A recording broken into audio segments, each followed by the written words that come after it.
1170 AM पे welcome listeners, मैं हूं आपके साथ ईरा। शो लेके आए हैं the Shah Pirali law show. Yes, once again we are joined by attorney Shah Pirali, who is the founder, president and managing attorney of the Shah Pirali Law Group, which is based right here in Newark, California.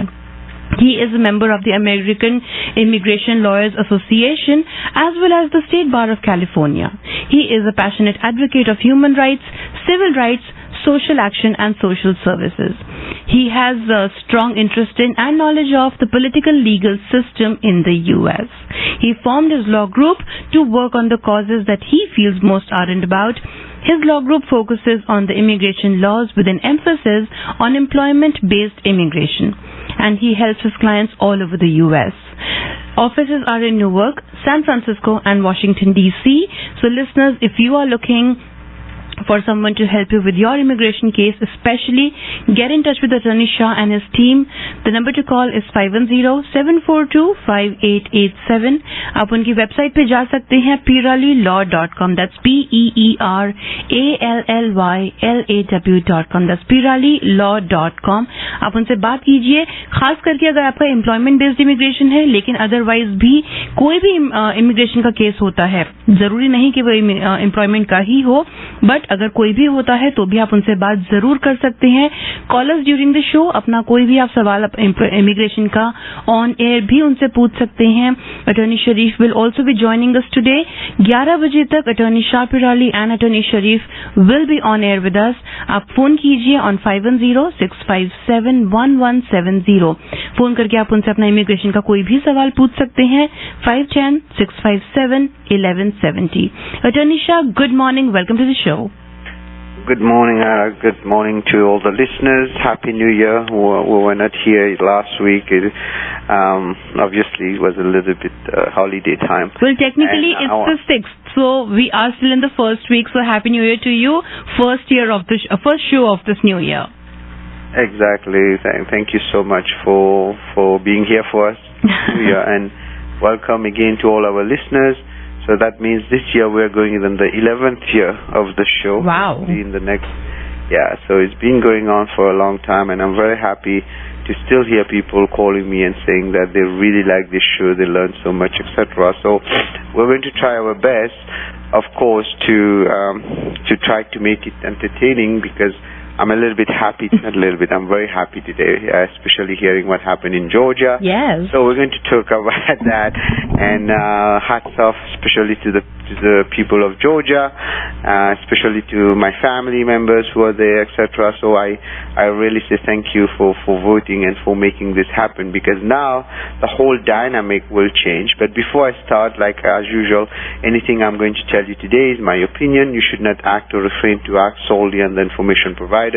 You should contact an attorney if you have any questions. Absolutely. And yes, exactly. So any question on our side, we will be having hopefully Attorney Sharif joining us in 5 minutes or 10 minutes. So I'm going to ask Ira to reach him and put him on the radio.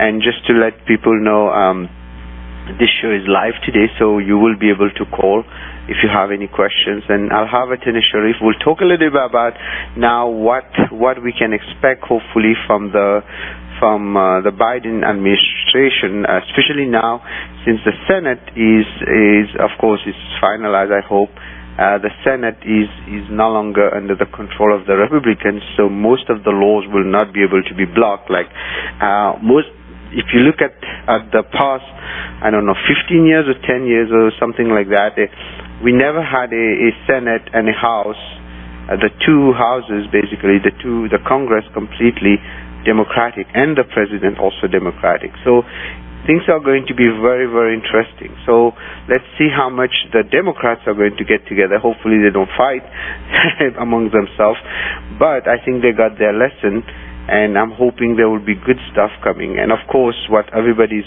now on their mind, what happens next, what can we expect?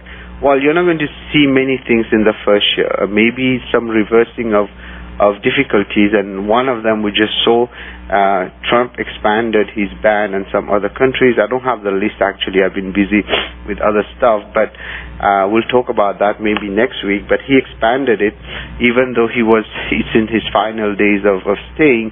He's still doing bad things. Usually it's like, if you're reaching your end, you do good things, right? Hopefully that will pay off. But he does. I think it's in his blood. He can't change it. His DNA or something. Now, the question is that today we're going to have hopefully Vice President Pence certifying it, and he's threatening him to basically kind of to block it. But the truth is that even Pence wanted to block it, he can't, just to let people know. So the system, the Constitution, what Pence is going to do today is just a formality, kind of. So he cannot really block it. But Trump, of course, in his infinite wisdom, he thinks that Pence can do that, and he's putting pressure on Pence to do that. And of course, a lot of people are expecting protests, but I doubt it. Because it seems more and more that there's only one fraction of his people who are really hardcore, and they are the one who are creating most of the problems, and many of them are getting arrested because they did some bad things somewhere. So let's hope things will get better now. And of course, my heart goes to all the people right now, especially in Southern California, where you're having a lot of the COVID cases. I heard that the hospitals are totally kind of overwhelmed. So stay home, stay safe whenever you can. Wear a mask, right? So a lot of people are anti-masks, whatever they call it. But that's kind of stupid, because every country that has been using it are doing pretty well. And it's not like the end of the world just to wear a mask. In fact, it's kind of nice because you don't even get any kind of other sickness like the flu or anything when you wear the mask. So, well, not always, but at least helps. So I just wanted to pass that message. Now, going back to what happened today in Georgia, it is very important because people might think, oh, I'm talking politics, but the politics are totally related to what's going to happen next. We have seen this. In the past 4 years, we have seen a reversal of most of the good stuff that we've seen under Obama, which was there even before Obama. Even under Bush, we didn't have that many laws which are anti-immigration. And now, hopefully, Biden will be able to reverse some of them. The big questions people from our home countries, mostly India, are asking is, will Biden allow the dates to become current? That's a very tricky question because, like I mentioned this before, it is possible to recapture all those cases that was left behind. Having said that, I don't think Biden will do that right away. The reason for that is that it will have a huge implication on the job market, and even big companies are not very eager for this to happen because it's not to their advantage. So you should not have your hopes high up. However, the good news is that we're going to see a reversal of all those difficult situations under H-1Bs, student visa, etc. And hopefully many laws will be passed now under Congress instead of just executive order like Obama had to do. One of the biggest problem Obama had is that every time he was trying to pass something good, Senate will block him, especially Mitch McConnell. I don't want to even say his last name, but he really kind of made life horrible for everybody. Look at what he did right now. The only good thing he said probably is like he stood out and said, "No, Trump, stop now." And even that he got cursed at. So bottom line, we are seeing a bunch of stuff that are going to happen that will affect you and affect me as a citizen and people who are non-citizens. So what we need to do now, we need to work hard because the advantage we have with this kind of government, we have a lot of possibility to push our goals forward. Like, for example, we can write petitions. I remember the whole change in H-4EAD started with a petition that I started like so many years ago, plus the pressure from many people out there.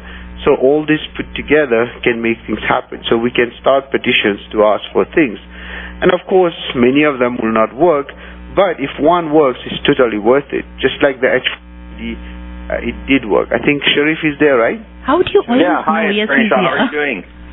I'm doing well. So, Happy New Year. How are you? Happy New Year to you. Tell me what's going on in DC.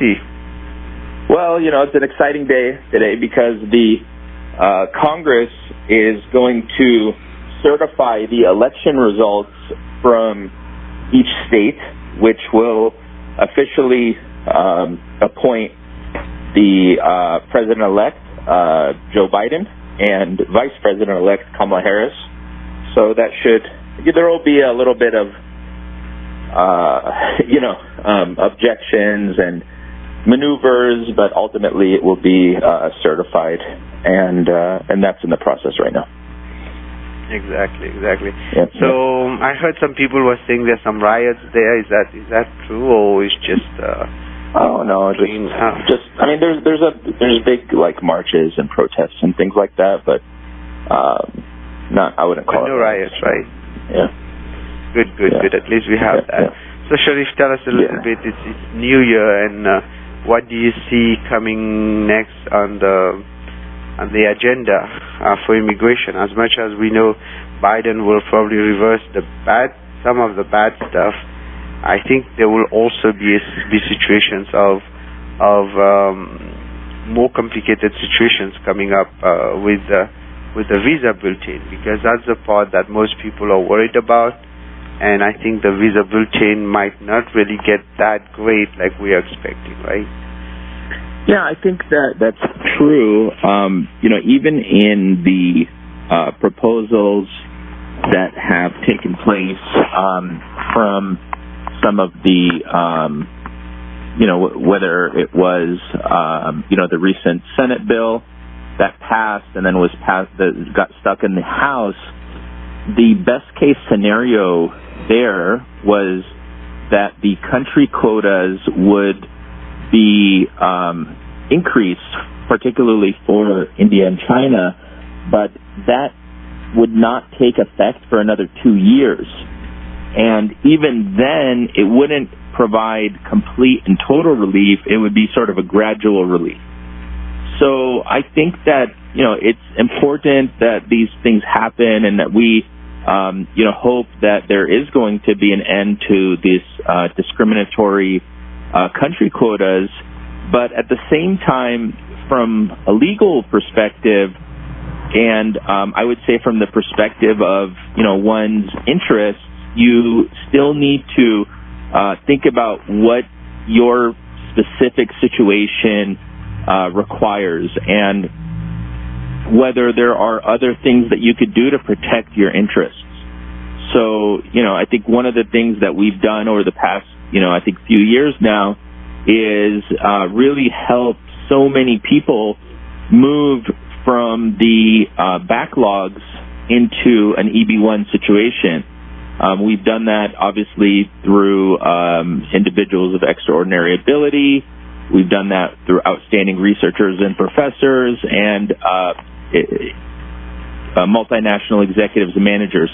So, there's options available, and also, those who have downgraded into EB3, want to maintain the EB2 category through a national interest waiver. So those are the options that exist right now for people who are concerned about the backlog, who are concerned about the, situation with the visa bulletin. But the real, I think, remedy for the visa bulletin will be an increase in the amount of visas that are issued per year. And that could really only happen through Congress. So one of the more positive events that's taken place, maybe a lot of people are not paying attention, is there were 2 runoff Senate races in the state of Georgia, and it looks very clear that the Democrat, Reverend Warnock, has already won his seat, and it looks like Ossoff, the other Democratic candidate, has also won. So what that means is that the Senate control will change from Republican to Democrat. And that is actually a very, very significant change. and one that may open up an opportunity for more, positive legislation. Now, the one thing I would say is that the loyalties of the Democratic Party will probably, just the nature of politics will require that they don't do anything on the visa bulletin front until they take care of the DACA situation, which is the Deferred Action for Childhood Arrivals. So I think that you will have, probably more weight in terms of the visa bulletin, but the chances are definitely much better, and we'll be, in a better situation going forward, but not necessarily any silver bullet that's going to resolve all our problems. Now, the biggest, most important change, in my view, long term is going to get better, but in the short term is the incoming or designated Department of Homeland Security Secretary, Alejandro Mayorkas, is a former USCIS administrator who is very, very familiar with the USCIS system and is much, much more immigrant-friendly. You see, over the past 3-4 years, we have been operating in a very anti-immigrant climate with respect to the way that government has reviewed and adjudicated cases, particularly right now. I mean, they are very reactive and fundamentally opposed to immigration. So it used to be that USCIS was, for example, concerned with providing good service, customer service to immigrants. That was removed from its mission. And now their main concern, supposedly, which is just a lie actually, is that they are concerned with protecting, the U.S. citizen workers and what have you. This is all baloney. It's just cover for white nationalists who are opposed to people coming from other countries. And if you study U.S. history, this is nothing new. They were opposed to people, the Anglo-Americans were opposed to people from Southern Europe, like Italians immigrating to the U.S. They were opposed to Irish immigrating to the U.S. Then they were opposed to Jews immigrating to the U.S. Then they were opposed to Chinese. They were opposed to Japanese. They put them in internment camps. There's always a struggle for the immigrants to kind of go through that process. We thought that out of the 60s, that struggle advanced and that things were progressing and things were better. But we see, over the past 4 years with Trump, that those struggles were not over. And, now with the victories of the 2020 election and what's going on, with Georgia and what's going to be going on, the fight is not over. We're going to keep fighting, but you have to understand we are on the front lines of a huge, huge ideological struggle, and it's very deep and complex, and every day we're fighting and every day we're going at it. So to protect people's interests and to give them an opportunity. But sometimes people think it's just very easy, that all you have to do is just submit some paperwork and everything will be okay. But that's not the case. You have to understand the climate in order to present your case in such a way that will be successful. So we are transitioning right now to a new phase in our history, and it's important that people show some patience. But it is more important, in my view, for those who have been sitting on the sideline to take advantage of the time. So if, for example, you are in an EB2 or EB3 downgrade situation and you want to get a green card, now is the time to start preparing your petitions, because 3-4 months from now, you're going to have a very, very great opportunity and a fair government that's going to seriously review and consider your evidence. Whereas right now, you almost have to force them. You have to anticipate the worst possible kind of adjudication process. In 2-3 months from now, it's going to be a different world. And where, for example, if you're thinking about an EB1A petition, a national interest waiver petition, EB1C, executive or manager, intercompany transfer, or outstanding researcher or professor, these kind of complex cases, you need 2-3 months minimum to prepare your evidence and to review the evidence and to structure your strategy and prepare your petition. So now, more than ever, is a great opportunity and time to start preparing those cases so that come April, March, and even in the early summer, you submit it and you have a very fair shot at getting approval. Indeed, Sharif, I wanted to let people know that this is Attorney Sharif Silmi, who is with me today for the show with Shah Pirali, and we have Ira hosting us. So I wanted to mention one important point you said about, I remember there was a speech by one great attorney back in the days when Bush was a president, and when they turned against Muslims, especially during the time we had the September 11, he said, right now you are guilty until proven innocent. No more innocent until proven guilty. And that's what has happened under the Trump administration. Immigrants, the chances of, it used to be they had to approve a case unless there's a reason to deny it. And they were encouraged to do that. Now it's the other way around. At this point in time, basically, they have to try their best to deny unless there's a reason to approve. And luckily, we still had good officers who were looking at things in a fair way, but we've seen so many cases which were denied just unfairly based on laws that were later on actually reversed. So, like you said, now is the time, because we don't know what will happen in 4 years, so it's a time to get things moving and take a chance, because a lot of people think about, hey, I have to spend money and everything, but trust me, it's totally worth it. So you need to look into the options. And also, Sharif, I wanted to talk about O1 visa, because despite the fact H1B is there, a lot of people don't make it to the lottery, and we're going to get into the H1B season soon. So tell us a little bit about O1, because that might be an option to H1B, right? Before we start talking about that, Attorney Sharif and Attorney Shah, let me quickly remind our listeners. I'll take a moment to remind our listeners that they can also call in on the studio number. Listeners, आपको phone कर सकते हैं, आपके पास में number है, कोई भी immigration का सवाल है, feel free to call us right now. 510-657-1170. ये है स्टूडियो का number, 510-657-1170.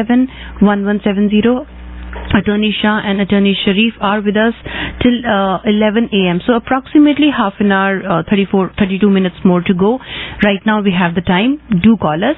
Otherwise, you can also call their office number after the show if you want a more confidential discussion. Number है 510-742-5887. 510-742-5887. Get all this information and more on their website, piralilaw.com. That's PERALLYLAW.com. Sorry, Attorney Sharif, please go ahead. Oh, thank you. No, thank you for that reminder for the listeners. So it's a very, very great question and point that you bring up, because we know that the H-1B season is around the corner, and that there will be very high demand for those, H-1B visas, and there also will be a lottery there. And another point, I think, is that a lot of employers may have had layoffs with the pandemic, so they may be in a situation where, they're not necessarily going to be sponsoring H-1Bs. But I think the real value of the O1A visa, which is a non-immigrant visa for individuals with extraordinary ability, is to put it in the context of a startup business, especially tech startup.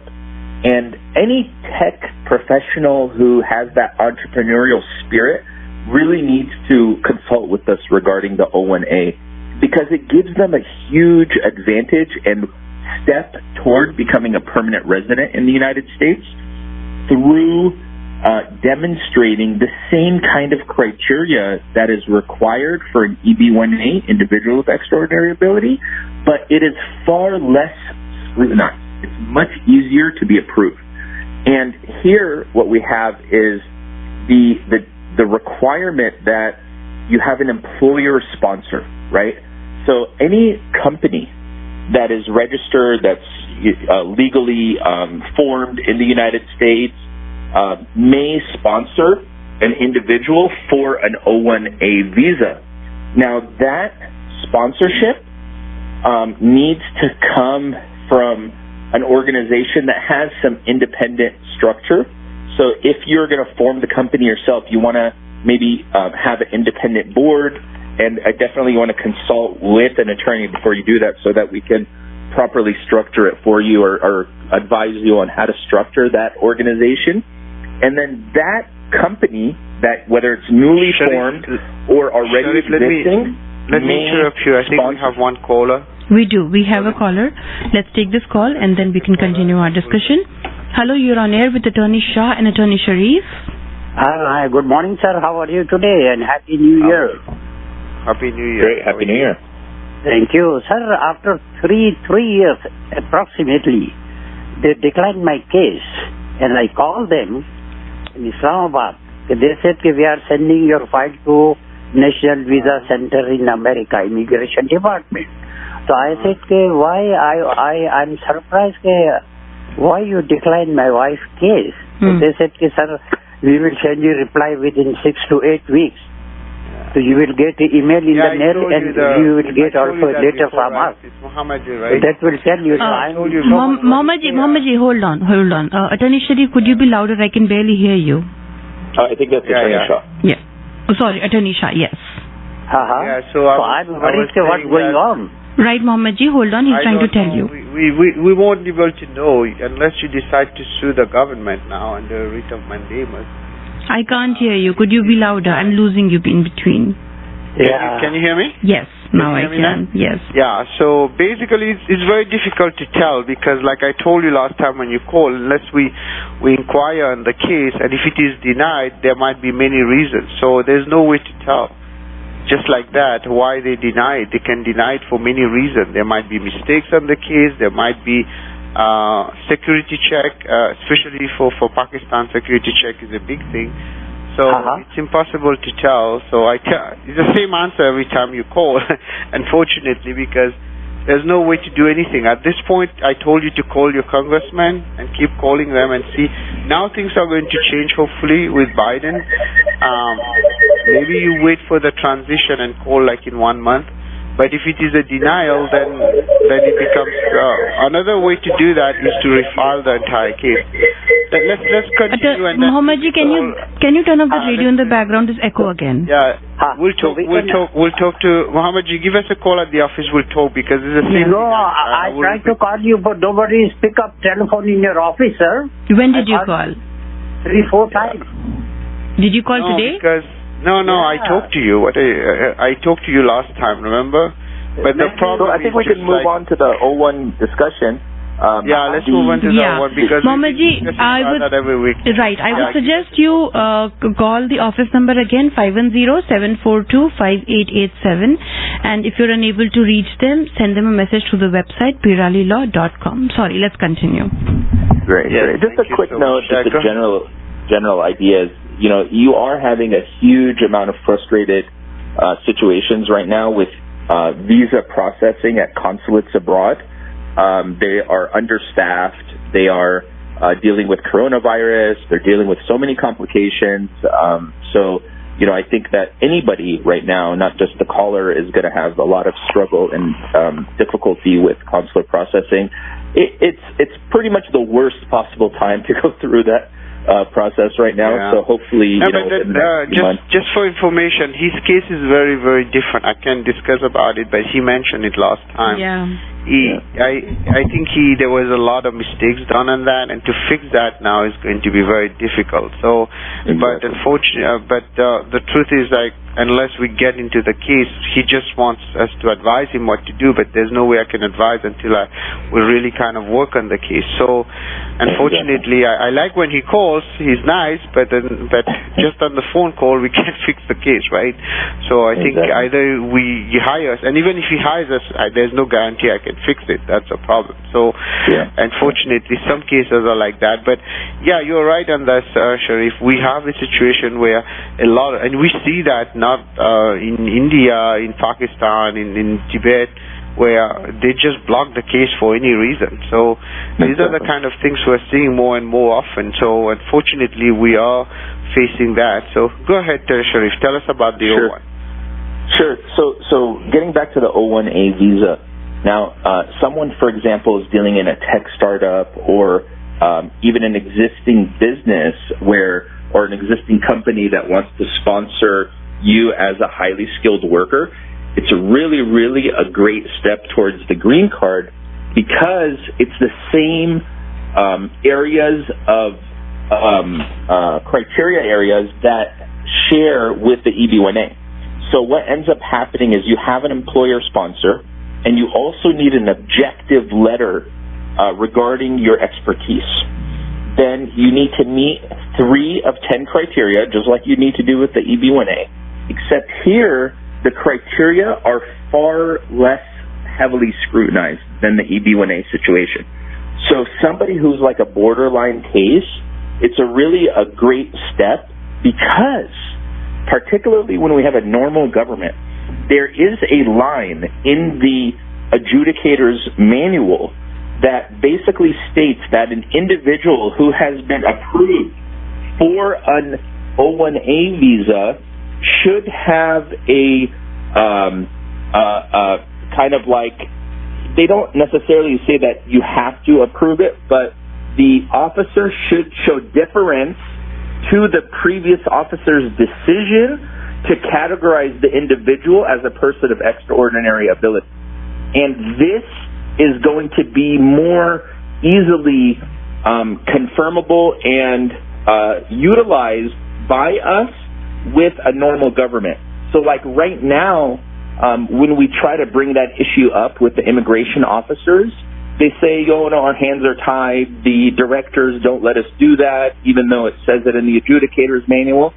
But in the future, when you have a more friendly, normal government, this is going to be a big point that we could use.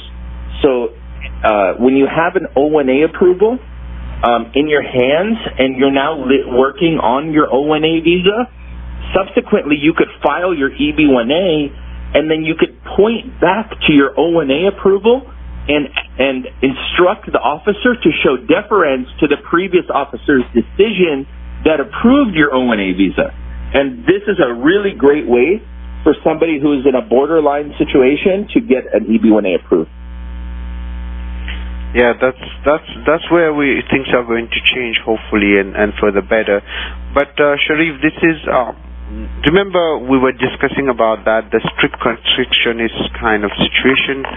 Do you think that will change now? They will go into more leeway or things like that? I do. I think that right now what they do is they use a very strict what's called plain language meaning approach. So you have to really base your approach on very, very specific language in the criteria. They are also not giving, difference. I'll give you a small example. So if you look at professional memberships for organizations that have require outstanding achievement of the members. So this is a criteria that is both in the O1A and in the EB1A, which is, again, that you're a member of a professional organization that requires outstanding achievement of its members. So there is, I'll give you an example, an organization out there called Sigma Psi. Okay, it's Sigma XI. To be a full member of Sigma XI, one must have made what's called significant achievement in their field. So they must be recognized for having made significant achievement in the field. Again, if you think about what does the government require, the criteria says recognized for having outstanding achievement in the field. So any reasonable officer should understand that the words significant and the word outstanding are synonymous. They mean the same thing, essentially. However, because the government officers right now are instructed to use the plain language of the statute, they will sometimes, not always, but sometimes they'll say, well, the requirement for membership or full membership in Sigma XI is that you have significant achievements, whereas the government requirement is that you have outstanding achievements. Therefore, this does not meet the criteria. That is obviously a ridiculous situation, but that is what we're dealing with when it comes to plain language of the statute. Now, a normal government will go to what's called totality of the circumstances. And when they look at the totality of the circumstances, they will find that Sigma Xi is an honorary membership based on scientific achievements of great significance, that, it is thoroughly reviewed by, people in their field, and that you need to have, significant achievements, and they will respect the membership in that organization and give the applicant the approval for that criteria. So those kinds of subtle differences really make a big difference in one's case. That is why, for example, I'll be honest with you, I have people today who are very eager to file their EB1A cases. And I know for a fact that they are borderline cases, and I honestly want to just ask somebody, especially if you have extraordinary ability, you should be a pretty smart person.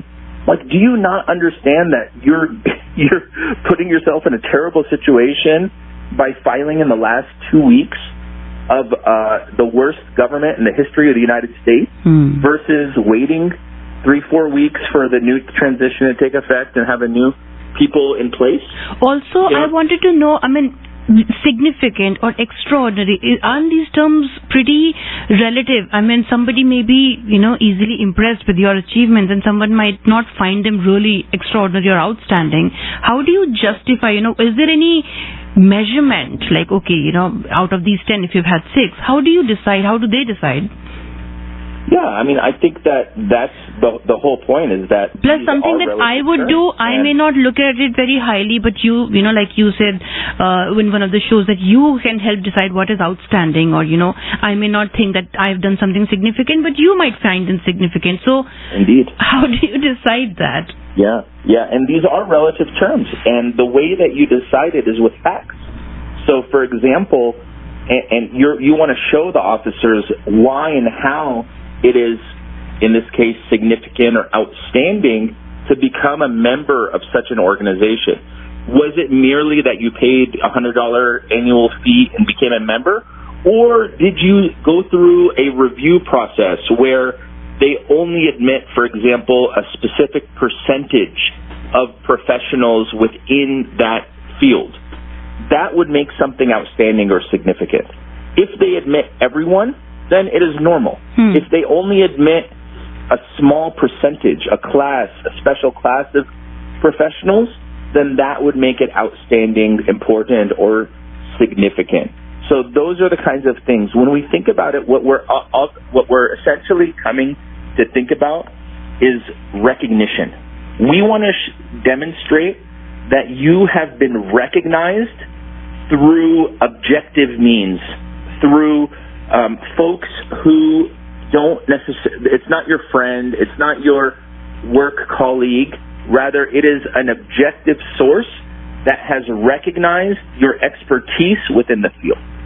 That is really how we get these, approvals. And even in the worst possible government that has ever existed in the United States, we have been tremendously successful. We have done so many approvals, it boggles my mind. Look, to be honest, we couldn't get everybody approved. Almost everybody, but some people, they came up short. And those, I would encourage them to reapply. I think this coming year, 2021, we will be able to get those approved. But anybody right now that's just been sitting on their hands and waiting, for a moment to file their EB1A, if you're not going to do it now, then I'm sorry, you probably just don't want to remain in the country, because this is the time. Even, if you're a professional, if you're making over $200,000 per year, $250,000 per year, if you have worked on important projects, if you are important to the organization that you work for, we will get your EB1A. We will get your EB1A. So it is, it's a process. It's not easy. If you are determined, if you are focused, if you are disciplined, if you follow the guidance, you will get it. A lot of people may think that, I need publications, or I need this, or I need that. That's not necessarily true. If you have publications because you've done research or because you've published articles in your field, excellent. That's definitely a plus. I welcome it. Okay. But in my view, a person who is a professional, who is in technology, their job is not to publish, scholarly articles. Their job is to create products, or their job is to create solutions. So that, to me, is more important. Exactly. Sharif, one thing I wanted to kind of make sure, if people need our help, they can call us 510-7425-887. And we have a YouTube channel, youtube.com/SharpRaleigh Law. Please subscribe to it, and I try my best to upload stuff and that. And just to kind of demarcate what Sharif said, it is a good idea now when Biden is going to take power to file for your EB1. And even if you got a denial before, things are going to change soon, so go for it. As for what he was talking about earlier is in the next 2 weeks, it's better not to file anything. Because if you file under premium, for example, it will be under the old standard, which means your chances will be lowered. So what we do right now, if we are taking cases, we'll take the case, we'll prepare it, and we will file after the transition, right? Absolutely. So any serious attempt to an EB1A needs a minimum of 2 to 3 months preparation. Exactly. Yeah. So if you sign up now, it won't be filed anyway. We take at least 3 months to prepare a case, and we don't do this case like doing an H-1B, which can be done within 1 week. EB1, national interest waiver, even the O1 takes time. Sharif, we have another, I think, 10 minutes, right, Ara? Let's talk a little bit about the investor visa, because now with Biden in, hopefully the pandemic under control down the road, a lot of people will want to do the investor E2 visa, the treaty visa. Can you tell us a little bit about that? Absolutely. The E2 investment visa is, again, a great tool to live, to work in the United States. So the first thing you need to understand about the E2 treaty investor visa is it is only available to nationals of countries that share a treaty of what's called Treaty of Navigation with the United States. Unfortunately, at present time, India does not have that treaty, but those of you who are from Bangladesh, Pakistan, Australia, Canada, Singapore, most European countries, many Middle Eastern countries, they do have the E2 treaty investor visa available. And one of the great benefits of the E2 treaty investor visa is that not only are you able to live and work in the United States with your E2 visa, but your spouse is also eligible for an employment authorization document. So I want to just go through just a few of the requirements for the E2 treaty investor visa. The first major requirement is that you're entering the United States to operate a real business. Usually folks like to use brick and mortar businesses, but you don't necessarily have to. And we've done many cases where they were not. We've done software companies, video game companies, even tutoring businesses, and as well as more traditional brick and mortar, which would be like restaurants or mechanic shops, gas stations, things like that.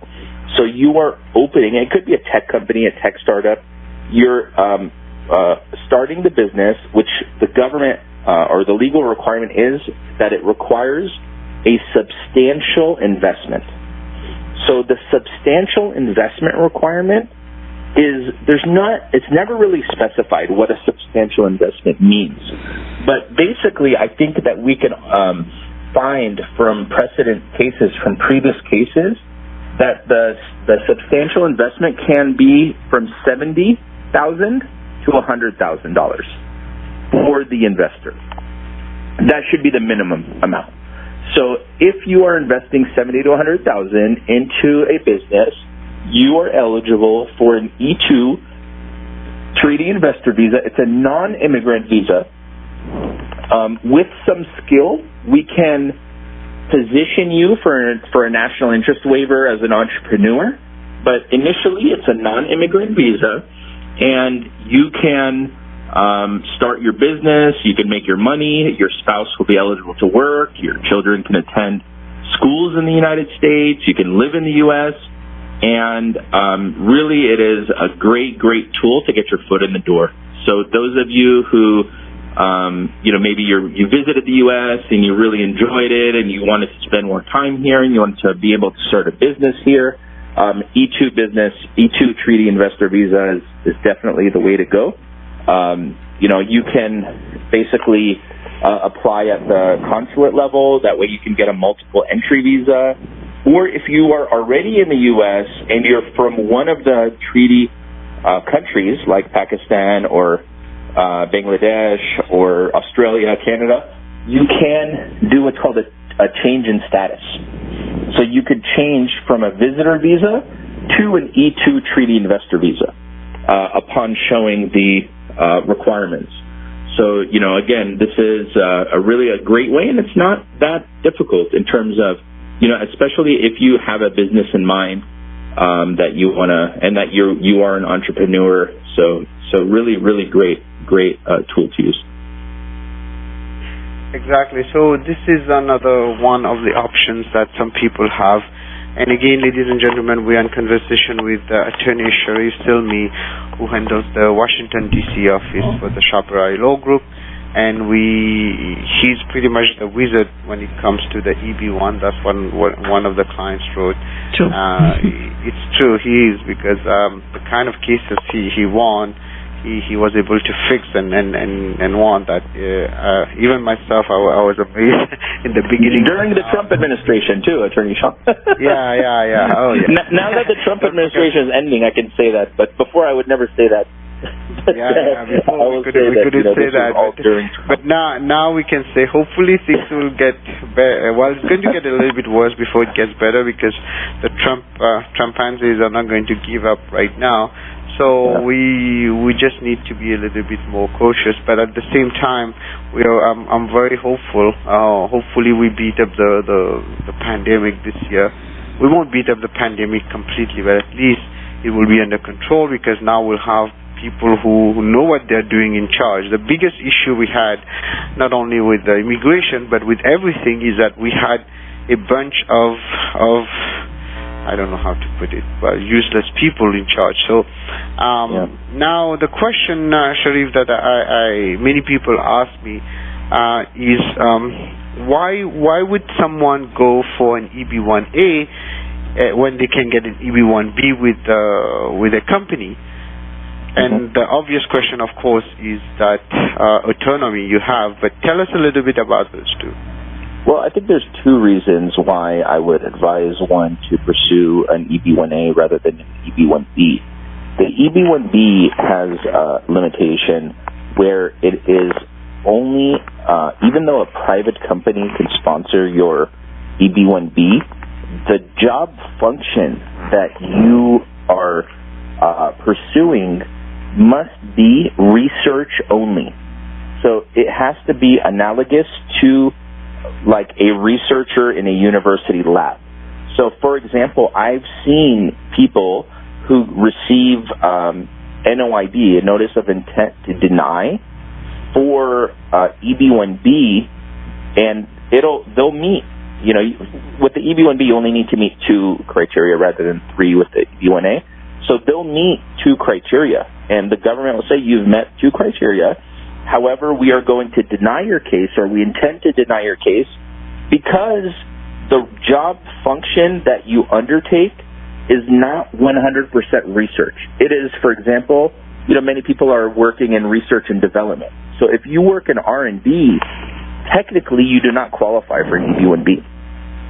You have to be research only. That is one huge limitation that exists with the EB1B.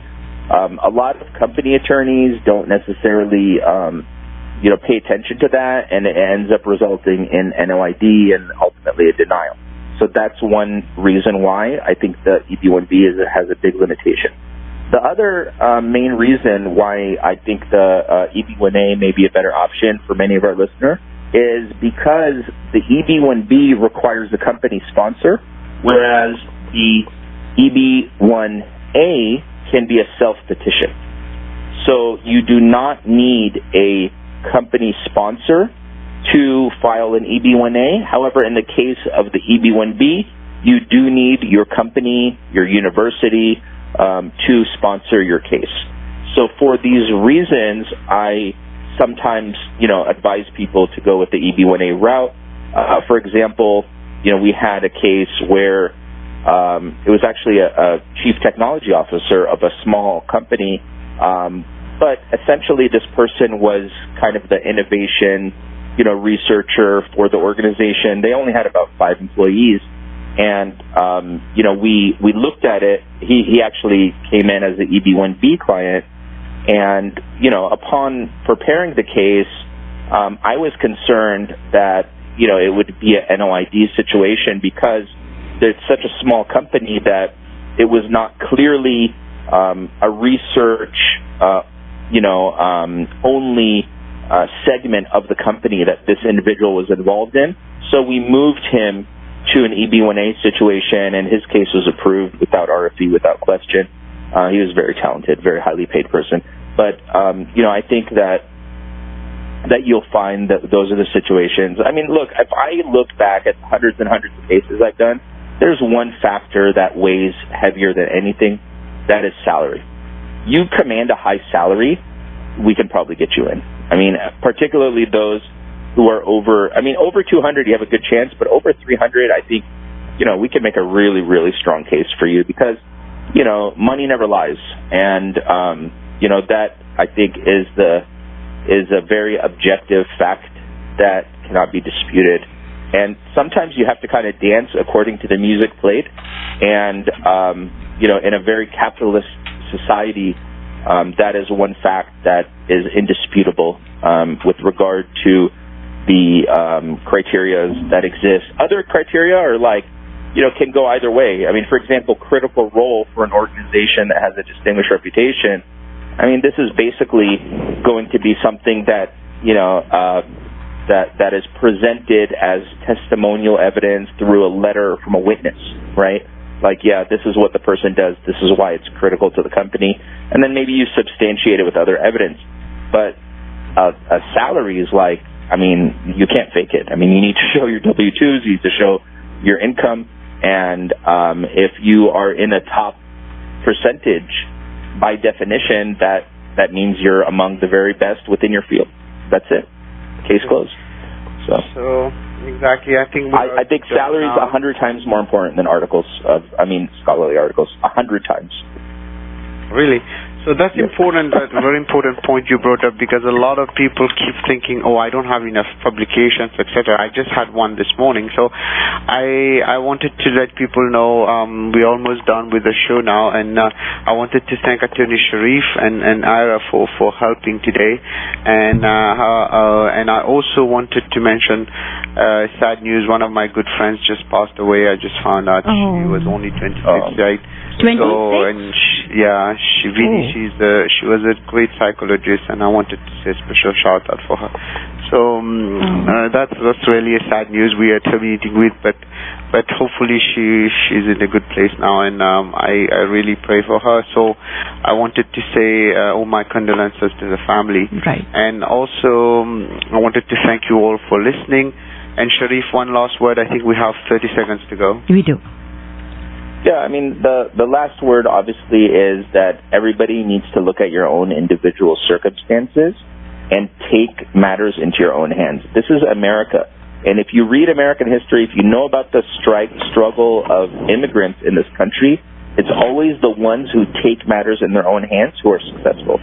So that is what you need to do. Take the initiative, take matters into your own hands.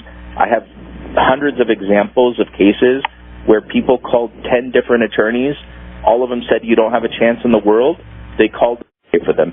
And it doesn't mean we're better than anyone, but I think that when we're taking a uniquely tailored approach to meet people's needs, then we are, putting them and taking their situation a little bit more carefully. So take matters into your own hands. This is America, and you don't have any social safety net. It's just up to you. You make it or break it. That's how things work. Thank you so much, Sharif, and all the listeners. This was Attorney Sharif, and anything we told you today is our opinion. You should not act or refrain to act solely on the information provided.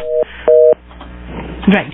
Thank you, Attorney Shah. Thank you very much for being here. And thank you, listeners, for tuning in. Remember to log on to the website, puralilaw.com, and call the number 510-742-5887. That's the office number. Stay tuned to Radio Zindagi. Cheers.